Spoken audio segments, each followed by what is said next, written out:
नमस्कार दोस्तों, आप सभी के study for UPSC PCS channel में स्वागत है। आज 20 नवंबर है और आज के दिन मैं ये वीडियो रिकॉर्ड कर रहा हूँ।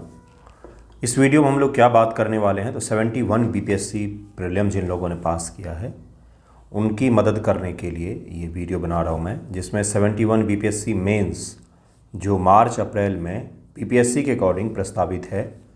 मार्च अप्रैल यानी कि मान करके चलिएगा अप्रैल के फर्स्ट वीक में या मार्च के लास्ट में और अप्रैल की शुरुआत में, दोनों महीनों के बीच में हो सकता है।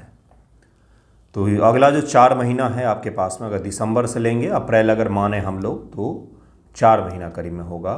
दिसंबर, जनवरी, फरवरी, मार्च और अप्रैल में तो आपका एग्ज़ाम ही होगा। तो 3 महीना कुछ दिन या फिर अप्रॉक्स 3 महीना आपके पास में होगा। और अगर नवंबर से आज से लिए 20 नवंबर है आज, तो आपके पास में 10 दिन और एक्स्ट्रा मिल जाते हैं।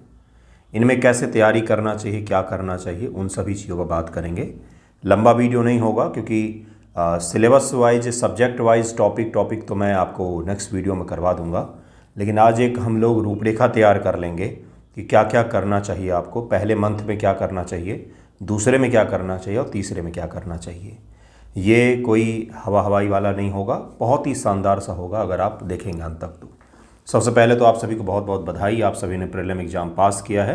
बहुत सारे बच्चे हैं मेरे पास ऑलरेडी प्रीलिम पास हैं, जो बहुत सारों को तो मेंस भी निकलने की संभावना है। तो सभी को बहुत सारी बधाइयाँ। ये 71 बीपीएससी मेंस के लिए टेस्ट प्रोग्राम है हमारा, जिसमें फुल लेंथ टेस्ट नहीं होता है, मिनी टेस्ट होता है, जिसमें वीक में 2 दिन आपको टॉपिक वाइज टेस्ट देना पड़ता है। 45 मिनट 1 घंटे का कभी कभार हो जाता है टेस्ट, और उसमें से आपको लिखना होता है। शुरुआत में यही सबसे सही होता है, फिर अंत में फुल लेंथ टेस्ट की तरफ में आप जाते हैं, जिससे टॉपिक पहले तैयार हो जाए, फिर आप फुल लेंथ टेस्ट की तरफ में जाएं। जुड़ना हो तो जुड़िएगा, बहुत ही शानदार सा फी में, छोटा सा फी में आपको पूरा मैं तैयार करवा के दे दूँगा। एग्ज़ाम से पहले GS1 GS2 निबंध हर चीज़ तैयार हो जाएगा। पिछले साल निबंध पेपर में एक बहुत बड़े संस्थान ने बोला कि हमारे 2 निबंध आए थे, हमारे 6 निबंध आए थे। ठीक है, प्रूफ आप study for UPSC PCS Telegram channel पर जाइएगा, निबंध का प्रूफ भी मिल जाएगा, GS1 का भी GS2 का भी देना पड़ता है प्रूफ, बच्चे समझते नहीं। इसलिए क्या सब करना चाहिए, कितने दिन है अपने पास, तो मान लीजिए इस महीने में 10 दिन बचे हुए हैं, अगले महीने में 25 दिन बचे हुए हैं, जुनूनी होंगे तो 31 दिन बचे होंगे, न्यू ईयर है इत्यादि इत्यादि आता है तो बच्चे थोड़ा सा डिस्टर्ब भी हो जाते हैं। लेकिन अगर वो नहीं होगा तो 31 दिन होगा आपके पास में। उसके बाद से जनवरी है, उसमें भी आपके पास में 30 दिन होगा। फरवरी में फिर आपके पास में 28 दिन होगा।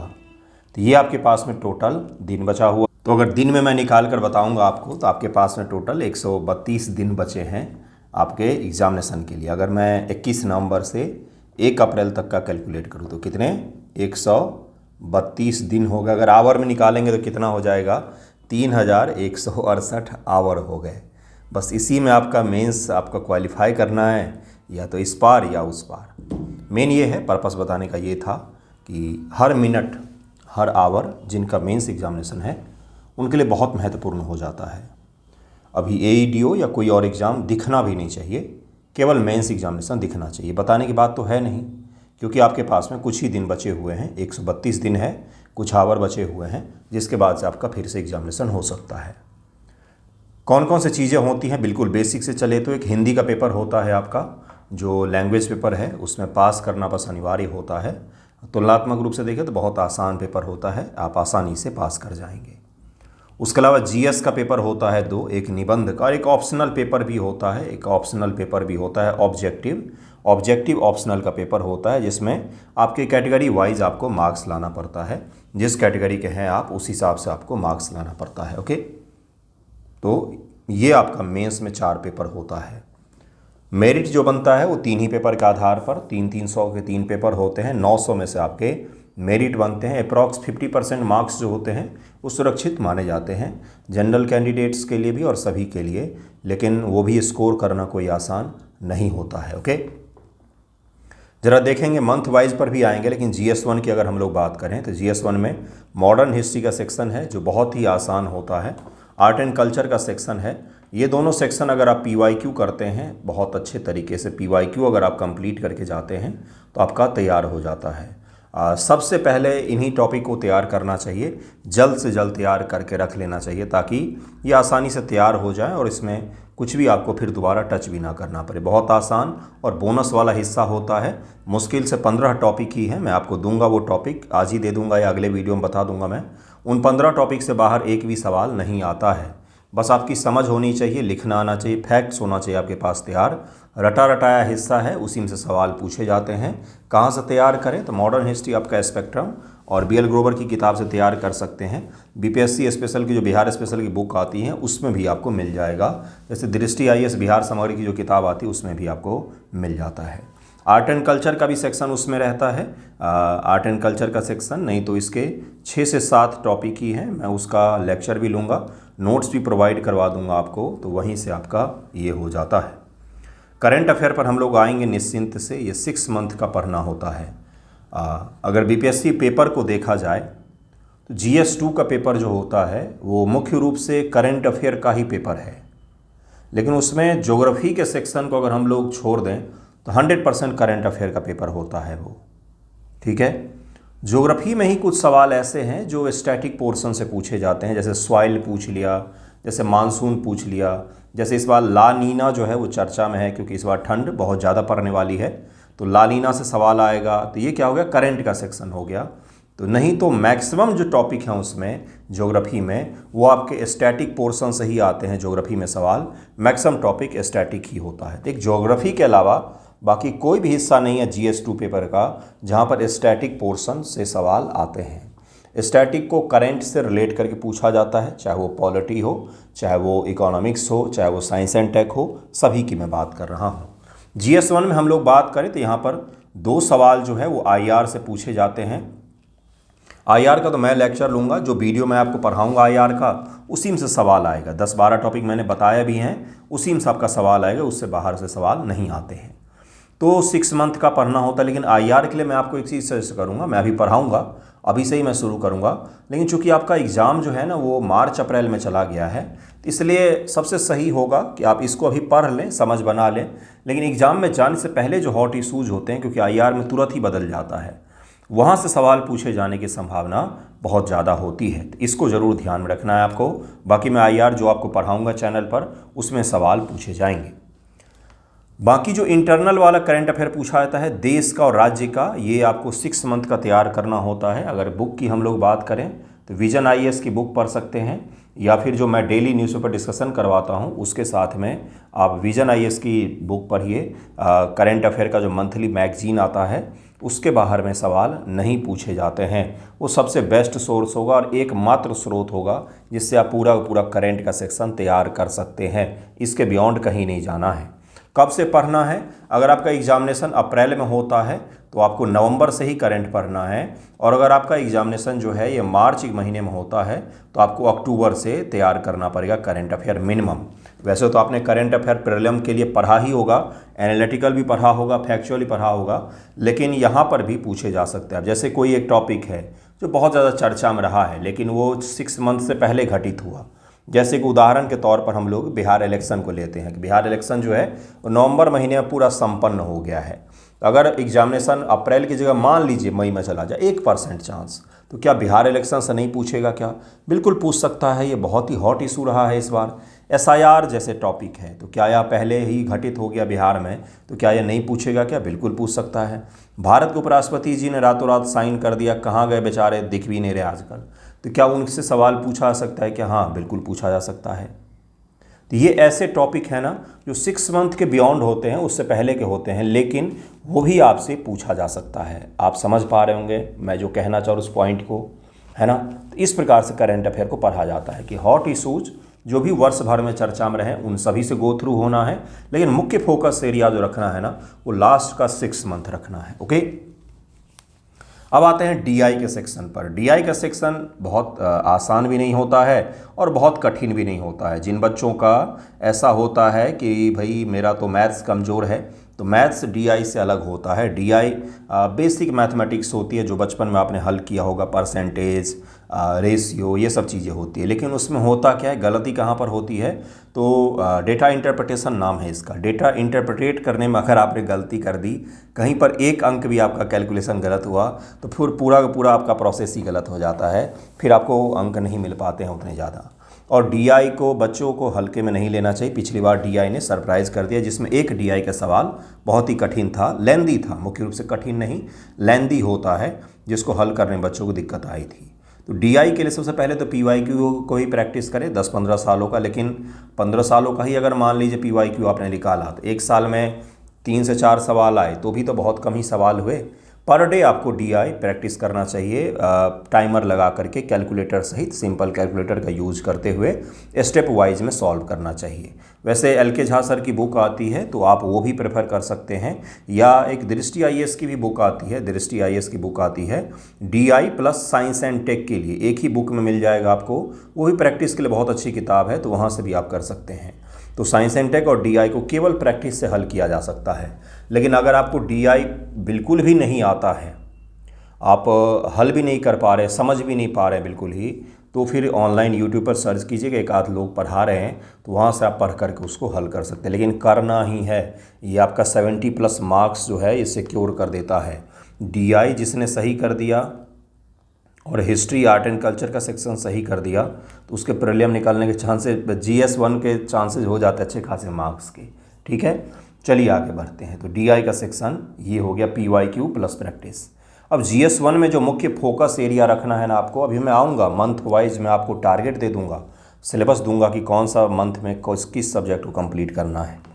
तो जो आपको GS1 में फोकस एरिया रखना है ना बंधुओं, वो है करंट अफेयर और डीआई पर, क्योंकि ये थोड़ा सा डाइवर्सिटी इनमें ज़्यादा है।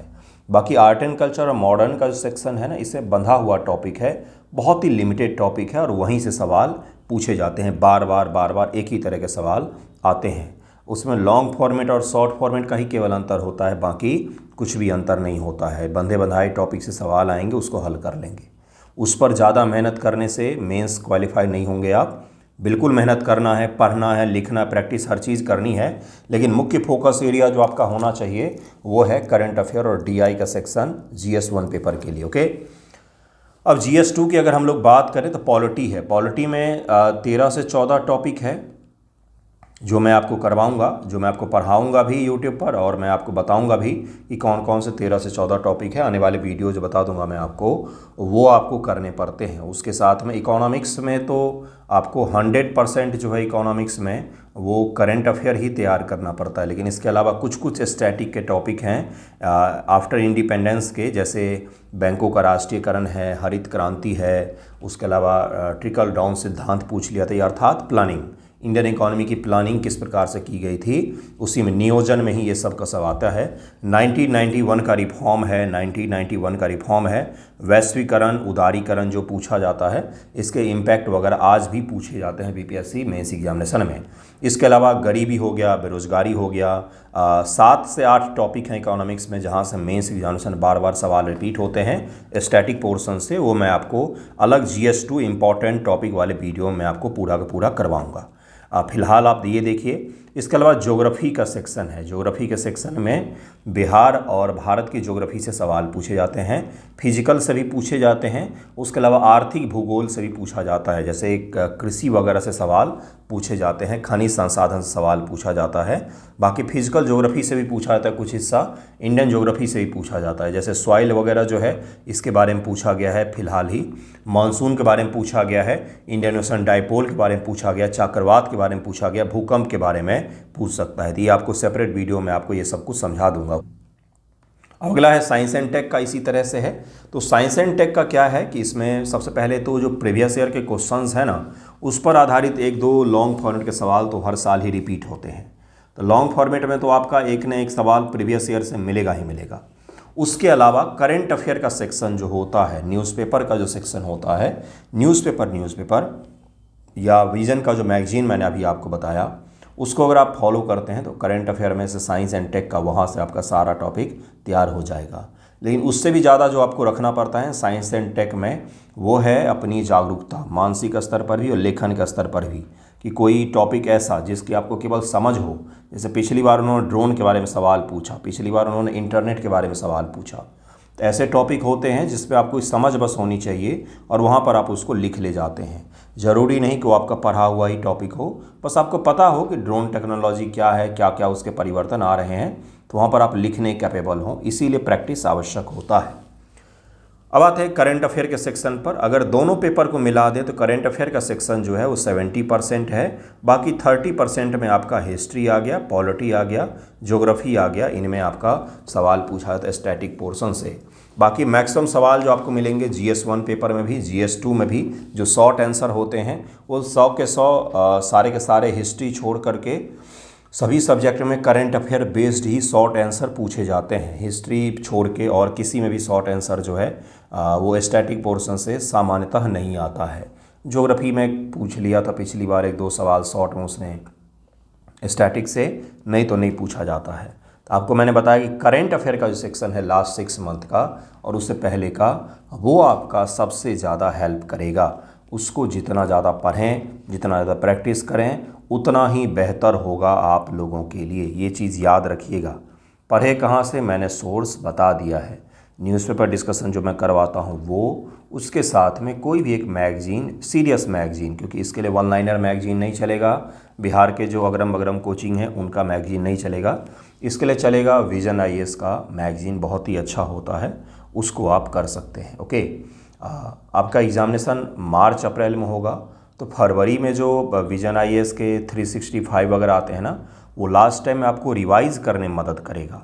उसके भरोसे मत बैठिएगा अभी, वो लास्ट टाइम रिवाइज़ करने में मदद करेगा, वो अभी से आप नहीं पढ़ सकते हैं।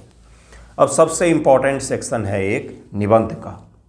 निबंध इसीलिए मैंने हमेशा ही बच्चों को बोला है कि अगर 10 महीने आपके पास में है तैयारी के लिए, तो 5 to 6 मंथ जो है ये मेंस की तैयारी करें, और लास्ट के 3 to 4 मंथ जो हैं ये आप प्रीलिम के लिए तैयार करें, क्योंकि प्रीलिम के बाद मेंस में अचानक से जंप करना बहुत मुश्किल हो जाता है। निबंध आपको प्रैक्टिस करना पड़ेगा, लिखना सीखना पड़ेगा। अगर आपको नहीं आ रहा है तो कैसे सीखेंगे, बस लिखना शुरू कर दीजिए, कुछ भी कहीं से भी बस शुरू करना होता है। कुछ नहीं तो मेरा गांव से शुरू कर सकते हैं, अपने ऊपर से शुरू कर सकते हैं, मेरे प्रिय मित्र से शुरू कर सकते हैं, भारत देश से, बिहार से, कहीं से भी शुरू करना होता है। एक बार शुरू कर लेंगे, कलम चलना शुरू हो जाएगा। जैसे जैसे GS1 GS2 का टॉपिक आप पढ़ते जाएंगे, वैसे वैसे निबंध के लिए आपको कंटेंट मिलता जाता है। ये सच है और ये आपका अभ्यास में भी दिखेगा ही। इसके लिए सप्ताह में मिनिमम 2 निबंध का प्रैक्टिस करना होता है।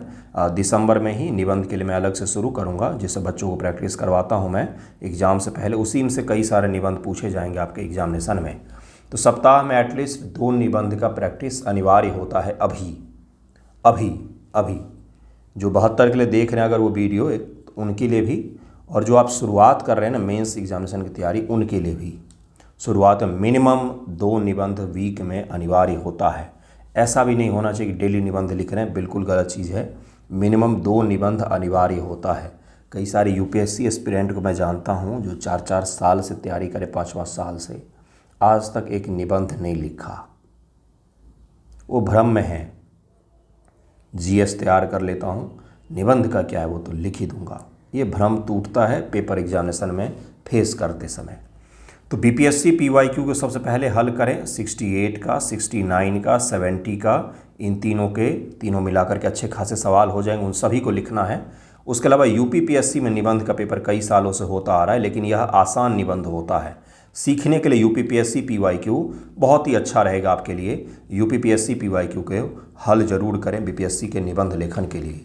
और थोड़ा सा अगर एडवेंचर जीवन पसंद हो तो फिर UPSC निबंध उठा करके देखिएगा, अलग ही आनंद आएगा, बहुत ही अच्छा होता है सीखने के लिए। तो करंट अफेयर का सेक्शन जो मैं करवाता हूं उसमें कई बार मैंने निबंध के टॉपिक आपको ढूंढने सिखाए हैं। करंट अफेयर वो सेक्शन है जो आपका GS1 GS2 निबंध तीनों में ही मदद करेगा। जैसे बिहार चुनाव बीता है, अपने आप में ही आपके समक्ष ही आना चाहिए टॉपिक, आपके दिमाग में आना चाहिए बिहार चुनाव बीता है। ऑब्जर्व करने की शक्ति को डेवलप कीजिए। तो सब लोग तो चुनाव को लेकर के पार्टी खेल रहे हैं, आप सोचिए कि क्या इसमें परिवर्तन हुआ है। तो आप एक निबंध का टॉपिक बनाइए, बिहार चुनाव 2025 लोकतंत्र में परिवर्तन की शुरुआत। अब लिखिए जरा इसको। बिहार चुनाव 2025 लोकतंत्र में परिवर्तन की शुरुआत। क्यों मैं ऐसा कह रहा हूँ? क्योंकि इस बार के बिहार इलेक्शन में लोगों ने जाति, लोगों ने धर्म, इन सभी मुद्दों को थोड़ा सा साइड करके केवल डेवलपमेंट, इकोनॉमिक हेल्प, मदद जिसको कहा जाता है, सरकार ने लोगों की कैसे मदद की है, रोजगार, शिक्षा, स्वास्थ्य, इनके आधार पर लोगों ने वोट किया है। ठीक है, आप डिसएग्री कर सकते हैं मेरे पर, लेकिन वो पॉलिटिकल हो जाएगा। अभी फ़िलहाल टॉपिक डिस्कस करते हैं हम लोग। तो बिहार चुनाव 2025 इस प्रकार से हेडिंग बना करके आप लिख सकते हैं। ये मैंने आपको एक टॉपिक का उदाहरण दिया है। ठीक है, दूसरा टॉपिक चुनाव से ही, लोकतंत्र के लिए चुनाव आवश्यक है। बस इतना छोटा सा टॉपिक, अब इसको स्पष्ट कीजिए, लिखिए, क्यों जरूरी है लोकतंत्र में चुनाव। अगला लिखिए, अगला टॉपिक हो सकता है कि लोकतंत्र में चुनाव आयोग की भूमिका।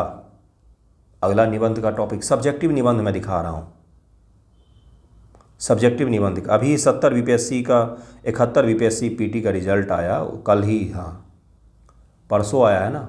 कल मैं जो निबंध दिया है बच्चों को 72 ग्रुप में लिखने के लिए, पता है वो क्या था निबंध?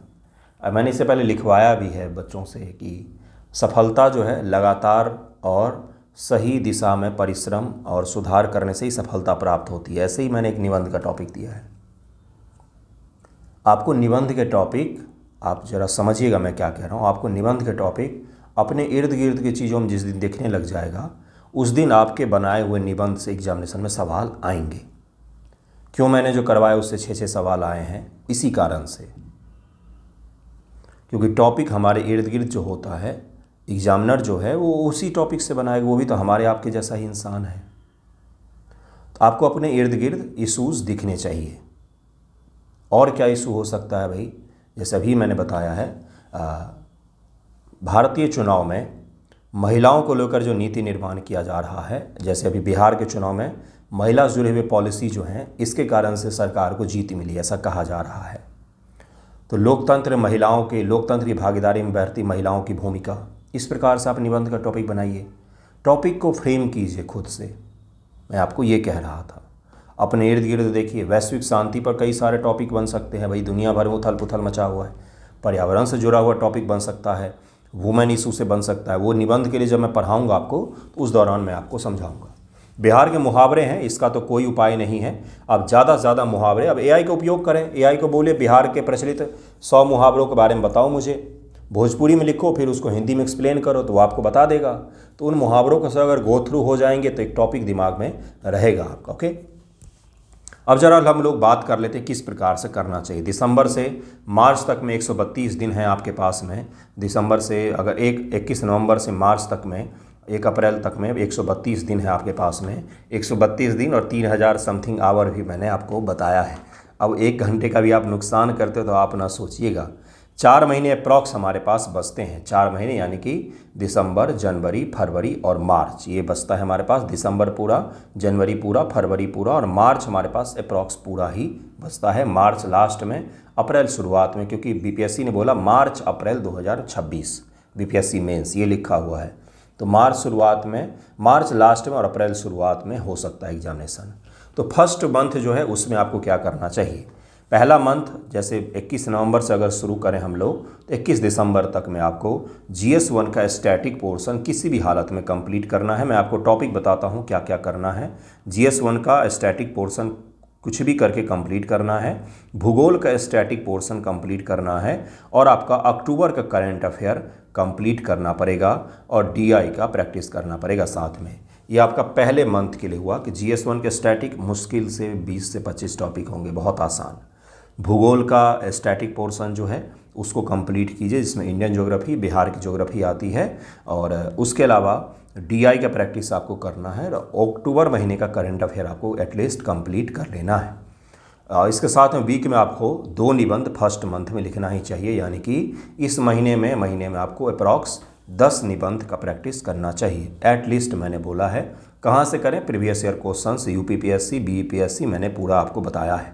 इसके साथ में आप न्यूज़पेपर आर्टिकल देख सकते हैं, दृष्टि आईएएस निबंध का किताब भी देख सकते हैं। ये आपका फर्स्ट मंथ का हुआ, ये फर्स्ट मंथ का हुआ, आपका फर्स्ट मंथ का हुआ ये, ओके। जिसमें आपको GS1 का स्टैटिक यानी कि modern history, art and culture, भूगोल के स्टैटिक पोर्शन, बिहार का भूगोल और इंडियन ज्योग्राफी, और अक्टूबर महीने का करंट अफेयर करना है। DI का तो डेली 1 से 2 घंटा, 1 घंटा भी प्रैक्टिस कर लें, 1 आवर ओनली प्रैक्टिस कैलकुलेटर के साथ में। मुझे 45 मिनट 40 मिनट तक में, 40 से 45 मिनट तक में DI 2 लगाने का प्रयास करना है। शुरुआत में नहीं होगा लेकिन धीरे धीरे होने लग जाएगा ये। सेकेंड मंथ जो है उसमें आपको नवंबर दिसंबर का करंट अफेयर पढ़ना पड़ेगा, थोड़ा सा स्पीड बढ़ाना पड़ेगा क्योंकि मेंस का सिलेबस जो होता है ना बहुत विस्तारित होता है बंधु। असली तैयारी तो यही होगी अब आपकी। दूसरे मंथ में नवंबर दिसंबर का करंट अफेयर को बिल्कुल तैयार कीजिए, पॉलिटी PYQ और स्टैटिक पोर्शन को तैयार कीजिए, और साइंस एंड टेक के साथ में DI का प्रैक्टिस आपको करना है दूसरे मंथ में। और दूसरे मंथ में क्या करना होता है? रिवीजन। पहले मंथ में जो आपने पढ़ा, हिस्ट्री पढ़ा है, ज्योग्राफी पढ़ा है, उसका रिवीजन भी आपको करना चाहिए। और उसमें कम से कम वीक में 3 निबंध, यानी कि वीक में 3 घंटे आपको निबंध के लिए चाहिए। वीक में 3 घंटे, 3 निबंध का मतलब 3 घंटा, इस प्रकार से करना होता है। ऐसा नहीं कि एक निबंध लिखने में आपको 4 घंटा लग रहा है, ऐसा नहीं। वैसे निबंध पेपर में आपको समय मिलेगा पर्याप्त मात्रा में, क्योंकि 3 ही निबंध 3 घंटे में लिखने होते हैं, जो कि GS2 के तुलना में कम लिखना पड़ता है निबंध के पेपर में। तो आपको वीक में दूसरे महीने में एटलीस्ट 3 निबंध लिखना पड़ेगा, यानी कि पूरे के पूरे दूसरे महीने में एटलीस्ट 15 से 16 आपको निबंध लिखने पड़ेंगे, जिससे आपका प्रैक्टिस सही हो जाए, ओके। तो सेकेंड मंथ में पॉलिटी PYQ करना है आपको, उसके साथ स्टैटिक पोर्शन। 14 ही टॉपिक है, ज़्यादा टॉपिक नहीं, मैं आपको टॉपिक भी बताऊंगा आने वाले वीडियोज़ में। साइंस एंड टेक के करने हैं, जिसमें 15 करीब में टॉपिक हैं, और उसके सब टॉपिक मिला करके 20 जाते हैं ज़्यादा से ज़्यादा। करंट अफेयर पढ़ेंगे तो उसमें ये सारा टॉपिक आ जाता है, और DI का प्रैक्टिस प्लस रिवीजन करना होता है। थर्ड मंथ जो होता है, जैसे फरवरी का हो गया, दिसंबर, जनवरी, फरवरी में हम लोग आ गए, उस महीने में आपका कंप्लीट रिवीजन और प्रैक्टिस होता है। अगर मार्च में लास्ट में एग्जामिनेशन जाता है तो फरवरी और मार्च का महीना जो पूरा का पूरा होगा आपका, फरवरी हाफ से ले लेंगे, और मार्च का महीना जो होगा ये कंप्लीट रिवीजन का होगा। जो आपने पढ़ा है उसको व्यवस्थित करना है, सिस्टमैटिक वे में लाना है, और उसके साथ में प्रैक्टिस करनी है निबंध लिखने की, GS2 के प्रश्नों की, GS1 के प्रश्नों की। तो ये होता है सबसे सही तरीका। अगर आप वाकई स्कोर करना चाहते हैं, बिल्कुल उड़ा देना चाहते हैं, तो ये आपका सही तरीका होता है। कोशिश कीजिएगा, फॉलो करें। मैं आपको टॉपिक भी दे दूंगा, GS1, GS2 निबंध, इन सब के अवेलेबल करवाता हूं मैं। ग्रुप में भी मिल जाते हैं बच्चों को, सवाल भी वहीं से आते हैं कई सारे। तो अगर आपको जुड़ना हो तो ज़रूर ही जुड़िएगा, नहीं तो खुद से भी आप प्रैक्टिस कर सकते हैं। मुझे बच्चे मैसेज करते हैं कि आप फुल लेंथ टेस्ट सीरीज अभी से जुड़ना चाहिए क्या। बात नहीं मानते हैं, लेकिन अभी से जुड़ने से थोड़ा सा बचिए। आपने फुल लेंथ टेस्ट सीरीज ले लिया, आप जा भी रहे हैं, वहाँ पर आप 5 सवाल भी हल नहीं कर पा रहे हैं, तो इसका कोई मतलब नहीं बनता। आप टेस्ट सीरीज किसी से मांग लीजिए, कोई देने जा रहा है उसका पेपर ले लीजिए, घर पर उन टॉपिक को तैयार कर लीजिए, ये कर सकते हैं। अभी से ही टेस्ट सीरीज़ देना बिल्कुल ही गलत चीज़ होता है। प्रैक्टिस की जगह पर आप उल्टा सीखेंगे कुछ नहीं, समय आपका बहुत ज़्यादा जाता है। इसलिए पहले पढ़िए 1-1.5 महीना, उसके बाद टेस्ट सीरीज़ कोई देना वो सबसे सही रहता है, okay. Thank you so much आप सभी का। अगर आपको जुड़ना हो तो मुझे मैसेज कीजिएगा, टेलीग्राम कीजिएगा, मैं आपको ऐड कर दूंगा 71 के लिए, ओके। Thank you.